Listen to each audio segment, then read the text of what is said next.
It's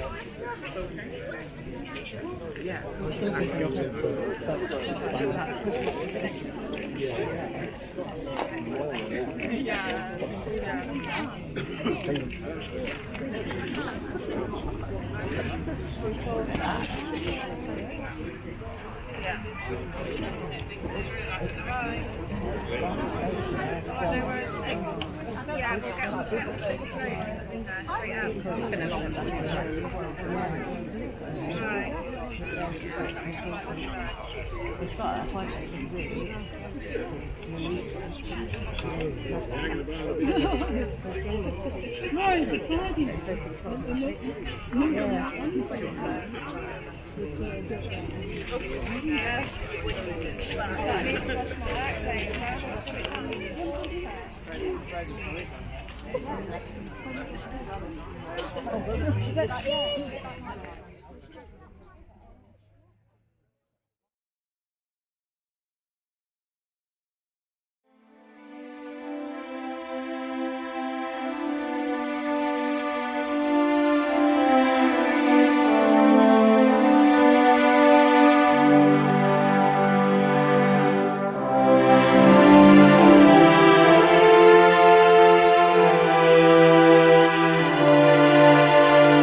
And I'm a minister at Christ Church, Thurnby Lodge and St Mary's Church, Humberston. On behalf of the people who have organised this today, a very warm welcome and thank you to all those who've been involved. As we're a little bit early at the memorial, we're going to have the speeches first before we go into the act of worship. So I'm going to hand over now to Derry Hand, who's going to give a speech on behalf of Teresa Aldred, our local councillor. He's one of the cadets. He's retired. Hello, I'm Derry Hand. First I'd like to welcome the Deputy Lord Lieutenant, Councillor G, the police, the cadets, the Pathfinders and everybody else who's been involved with the parade this year. I'll just quickly introduce myself. I'm the chairman of the cadets who base themselves at Thurnby Lodge. We were here last year for the inaugural parade, and to see the parade has grown so much just in 1 year, hopefully it'll grow further and further still. I'm going to do a quick mention on Teresa's behalf, Councillor Aldred's behalf. Unfortunately she couldn't be here today. She's busy with family other arrangements, but anybody who knows what's happened recently, our prayers are with her. Hopefully her son recovers quite fast. And like I say, thoughts and prayers with her at this time. She wanted to thank everybody involved, everybody that put the hard work into this special day, into the memorial and the service, and this goes out to you guys for joining in with the community as well. So massive well done, and guys on the parade, you're making the community proud, and it's really good to see. It's really good to see.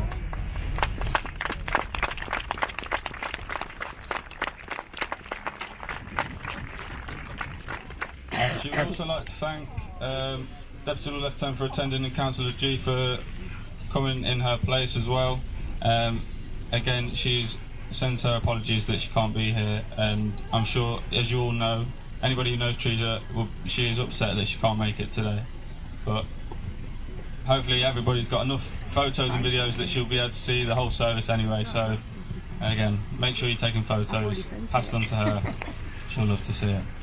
That's really it for me. I'll pass on to Deputy Lord Lieutenant Sir Ivan Brown. She's at, what's the other church? She's at, Thank you very much. On behalf of King Charles and the royal family, I'd like to welcome you all here this morning. I think it's particularly pertinent that we're here in the year that we have lost Her Majesty the Queen. As we start a new start here, I think the work that's happening here on Thurnby Lodge is exemplary. As I look around and I see the efforts of this community, the benches that say, lest we forget, it reminds us of the importance and the reason why we are here. But I would go further than that. In Thurnby Lodge, it's not lest we forget, but it's clearly about remembering. When the First World War was in place, many will know that Thurnby was merely fields. I am a born and brought up Leicester boy, and these were the areas that were just fields. But it's important that as our community has grown here in Thurnby, we have decided that it is important, it is critical for us as a community to not forget, but to remember. So I'd like to take the opportunity to thank all of the members in the community that have worked so hard to ensure that we have a memorial here. I had the privilege of standing next to, I'm going to call you a young man, who served in the Royal Leicesters, and we know that we've got a number of people here that are veterans from the Royal Leicesters, but was really talking about the realities of the fight for freedom that they had to take place, the things that they had to do to ensure that we have the opportunity to be here this morning. And it's with immense pride that I look at the Sea Cadets, I look at the Pathfinders, I look at the young people that we're seeing that are growing up within our community, and we try to set an example for them to be proud of themselves and to be proud of the communities in which they are part of. So to all the people in Thurnby, to all the people beyond, to all those that have either given their lives or served, or know people or have family that have fought for the sacrifices they've made that we can have our freedom, we would like to thank you, and we ask that this day that we appreciate the glory, the opportunities, the communities that we have here today. Thank you on behalf of His Majesty the King. Thank you.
a row of 13 white headstones, all Commonwealth grave headstones, all men of the Leicestershire Regiment, all who died on the 10th of May 1945.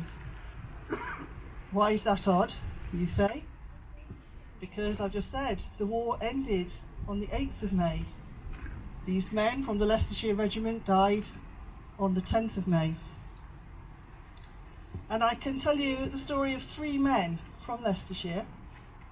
There was Lop, who was a young man, a wonderful singer and musician, and devastatingly handsome. And he'd been called up into the Leicesters, into the mortars. There was Henry and Lofty. Henry was a little bit older, not that much, a bit worldly wise. And then there was Lofty, who was a bit like the Private Pike of the outfit. Do you remember Dad's Army? So they joined up together in late 1939, early 1940, and they trained together. And then they were sent to Norfolk to defend against the impossible invasion. What they would have done was just to delay the invasion for 20 minutes, they say. Anyway, eventually they went to France after D-Day, landing in Arromanches, and they didn't even get their feet wet. And they thought that maybe this won't be too bad. But then the combat started. They had to fight all the way through France and Belgium. They saw horrible things that nobody should see. No young men, nobody should see. Like the young man injured who was a semi-professional footballer who had his legs blown off when a grenade was thrown into a house that he was hiding in. They lost friends, like there was a gentleman called Sergeant Maurice Towers who lived in Humberston Garden City, who was killed in a battle in October 1944. They were frightened. Being a radio operator, Lofty was left in a school to keep communications going with headquarters. He was there with his radio. There was hand-to-hand combat going on outside. He didn't know whether the next person through the door would be an enemy or a friend. And he hadn't even got a gun. All he got was his radio. But they loved each other. Those of you who served in the forces will know that love. That love that comes from a band of brothers that live together, eat to slate together, are frightened together, laugh together. Shakespeare says, "We few, we happy band of we happy few, we band of brothers." And even in the midst of all those atrocities, they found love. And even amongst atrocities, love can survive. And it was love that the people of Hilversum had when the Royal Leicesters marched into that town to liberate them. As you perhaps know, the people of the Netherlands had been occupied for many years and had had real hardship, and they were starving. So when the Royal Leicesters moved in, they were extremely relieved. So imagine then the delight when the victory in Europe was declared. All these men, they'd come through the wall. We are happy, we're just relieved, we've come through it, we're all right. Imagine the delight back in Leicestershire, the families thinking, the war is over, our sons are going to come home, this is wonderful. But for some families in Leicestershire, it was very short-lived. Back in Hilversum, the Leicesters were given the job of disarming the Germans who had been surrendered to them. And they were gathering from them all the armaments, the guns and the grenades and the landmines. Lop, Henry and Lofty were sitting together, as usual, taking rifles from the German soldiers. Then all of a sudden, bang! The rifle that Henry was holding went off and it shot Lofty through the legs. Lofty lay in agony and bleeding, and the first person to help him and to stem the flow of blood was a German soldier who hours before had been his enemy. So love for a fellow human being had been stronger than hate.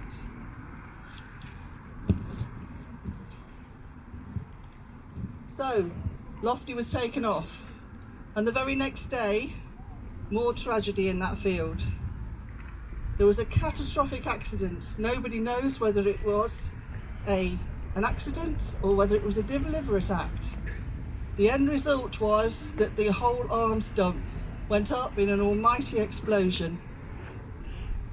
At least 13 Leicesters were killed and a large number of the surrendered Germans too. And that was the 10th of May, 1945.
When you go home, tell them of us and say, for your tomorrow we gave our today.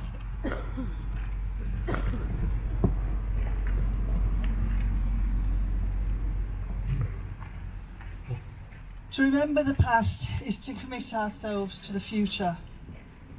To remember war is to commit ourselves to peace. To remember violence, tyranny and intolerance is to commit ourselves to love. Let us promise to strive for peace in our world, starting in our hearts and in our homes. Let us promise to build up peace into our community, our neighbourhood, our country and our world. Prayer of St. Francis.